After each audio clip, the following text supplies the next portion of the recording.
The real question is, we are in trading time now. Do you consider trading your shortstop or your first baseman? Because those are the two guys that are going to cost you a lot of money in the future. I would consider it, Bob. I don't know that the Jays would find the right offers to actually make the deal. And I'll explain what I'm saying here.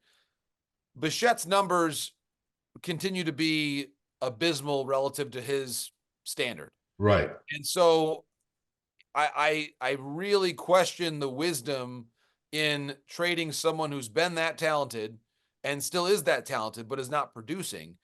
I don't think you sell low on someone who's been a batting champion type hitter.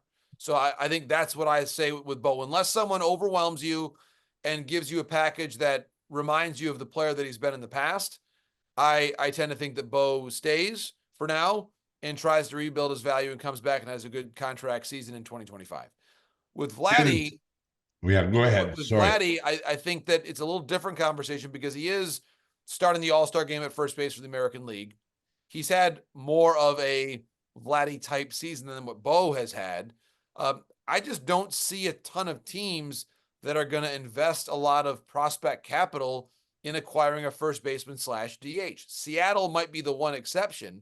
So I think maybe I would keep that possibility open. But aside from the Mariners, if you could say, yeah, should the Yankees upgrade at those spots? Maybe, but they're probably going to look for pitching based on the way that they have performed here of late. So I don't see enough of a first base trade market there to create the sort of value that the Mariners would that the Mariners and Jays would need to have to really create a good transaction there. I think that the Mariners will probably add a first baseman / DH, but it's probably going to be someone else and not Vladimir Guerrero Jr. I would actually say that if the Jays are going to trade someone who is under control beyond this year, I would talk a lot more about Chris Bassett and Kevin Gossman than Guerrero and Bichette.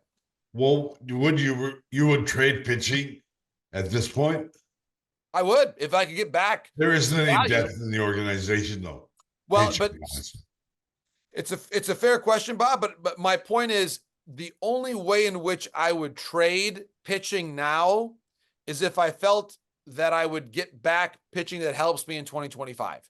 If there's a team that's all in, the Dodgers are one such example that they would take one of Gossman or Bassett and give me back a starting pitcher who I believe is going to help my rotation next season and for the next 5-6 years.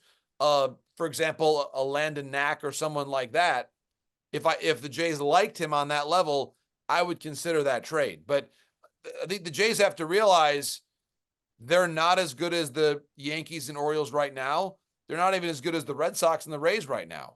So what has to happen for this team to be better in 2025 and beyond? And I think there needs to be a price that you would consider moving Bassett and Gossman in addition to moving Kikuchi, which I think is an obvious move, that Kikuchi will get traded. I think there's a very high chance he's going to get traded because he's a pending free agent. But you need to look at your team and say, where am I going to be able to be a better ball club in 2025 and beyond? And I think you have to consider moving some of your controllable pitchers as a result of that quandary that the Blue Jays find themselves in. You know, the Kikuchi dilemma is that you need help at catcher, third base, probably second base, and definitely you need some hitting outfielders.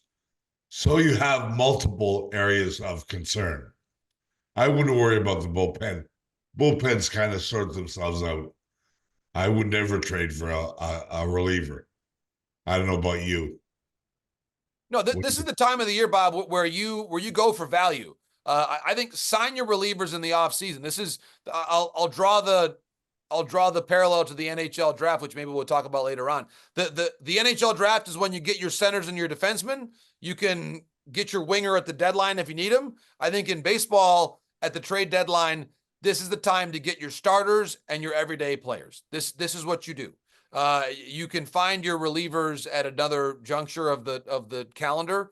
This is where you need to take your big swings and find guys that are going to be part of your rotation and your everyday lineup for a long time to come. And this is when I think you need to capitalize on value of players like Kikuchi, who's a rental, and like Bassett and like Gossman, and bring back some players, because you look at this team for, if you keep Vlad and Bo for the start of next season, or at least into the offseason and consider moving them then, you need to surround them with better position players.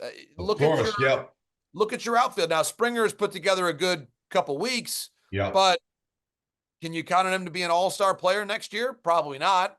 And you need to start really making some big decisions about what the rest of your club is looking like. I think Horwitz has come up and played well. But again, you start looking at different options and the way your team's going to get filled out, and your position players. How many true everyday players can you count on who are part of the next core of this team? I don't know. This is your time for me. The trade deadline is your time to turn some of these pitchers who are nearing the end of their time with the Blue Jays, whether it's Kikuchi or potentially some relievers, or more likely some of your controllable starters, and multiply them into the position players that you need for the future.